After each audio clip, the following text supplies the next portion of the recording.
Leviticus chapter 11. The Lord spoke again to Moses and to Aaron, saying to them, Speak to the sons of Israel, saying, These are the creatures which you may eat from all the animals that are on the earth. Whatever divides a hoof, thus making split hoofs, and chews the cud among the animals, that you may eat. Nevertheless, you are not to eat of these among those which chew the cud, or among those which divide the hoof, the camel, for though it chews cud, it does not divide the hoof, it is unclean to you. Likewise, the chafin, for though it chews cud, it does not divide the hoof, it is unclean to you. The rabbit also, for though it chews cud, it does not divide the hoof, it is unclean to you. And the pig, for though it divides the hoof, thus making a split hoof, it does not chew cud, it is unclean to you. You shall not eat of their flesh, nor touch their carcasses, they are unclean to you. These you may eat, whatever is in the water. All that have fins and scales, those in the water, in the seas or in the rivers, you may eat.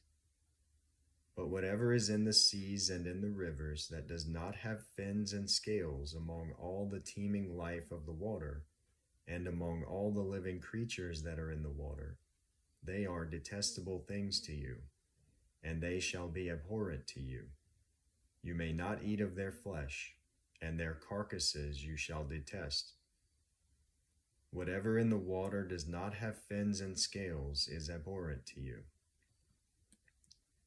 These, moreover, you shall detest among the birds. They are abhorrent, not to be eaten. The eagle and the vulture and the buzzard, and the kite and the falcon in its kind, every raven in its kind, and the ostrich and the owl and the seagull and the hawk in its kind, and the little owl and the cormorant and the great owl, and the white owl and the pelican and the carrion vulture, and the stork, the heron in its kinds, and the hoopoe, and the bat. All the winged insects that walk on all fours are detestable to you.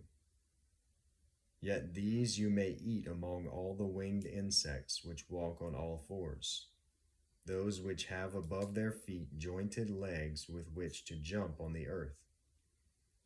These of them you may eat, the locust in its kinds, and the devastating locust in its kinds, and the cricket in its kinds, and the grasshopper in its kinds.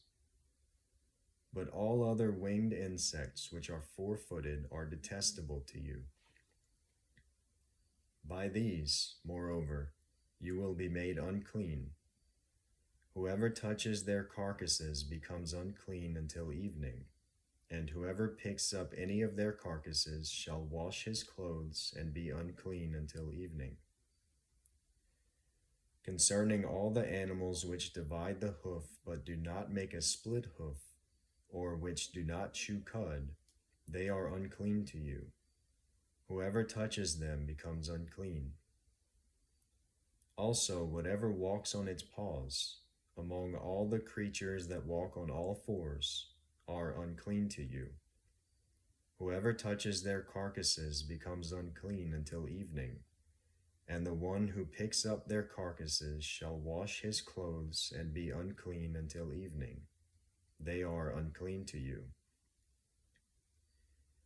Now these are to you the unclean among the swarming things which swarm on the earth, the mole, and the mouse, and the great lizard in its kinds, and the gecko, and the crocodile, and the lizard, and the sand reptile, and the chameleon. These are to you the unclean among all the swarming things. Whoever touches them when they are dead becomes unclean until evening. Also, anything on which one of them may fall when they are dead becomes unclean, including any wooden article, or clothing, or a skin, or a sack, any article of which use is made. It shall be put in the water and be unclean until evening. Then it becomes clean. As for any earthenware vessel into which one of them may fall, whatever is in it becomes unclean, and you shall break the vessel.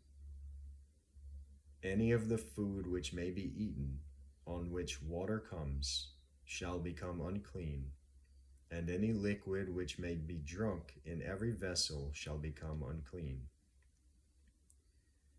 Everything, moreover, on which part of their carcass may fall becomes unclean.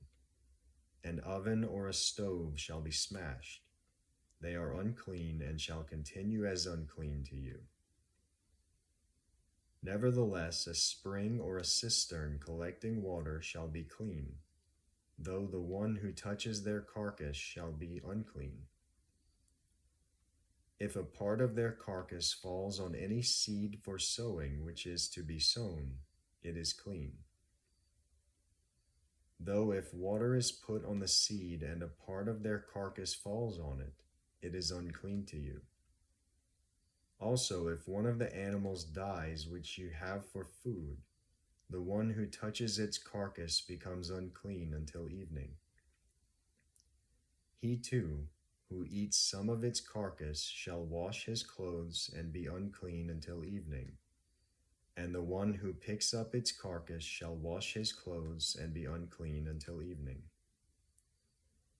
Now every swarming thing that swarms on the earth is detestable, not to be eaten.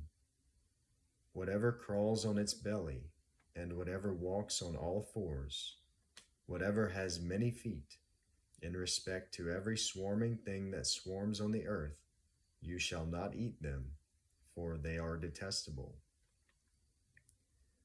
Do not render yourselves detestable through any of the swarming things that swarm, and you shall not make yourselves unclean with them, so that you become unclean. For I am the Lord your God. Consecrate yourselves, therefore, and be holy, for I am holy. And you shall not make yourselves unclean with any of the swarming things that swarm on the earth. For I am the Lord who brought you up from the land of Egypt to be your God. Thus you shall be holy, for I am holy. This is the law regarding the animal and the bird, and every living thing that moves in the waters, and everything that swarms on the earth, to make a distinction between the unclean and the clean, and between the edible creature and the creature which is not to be eaten.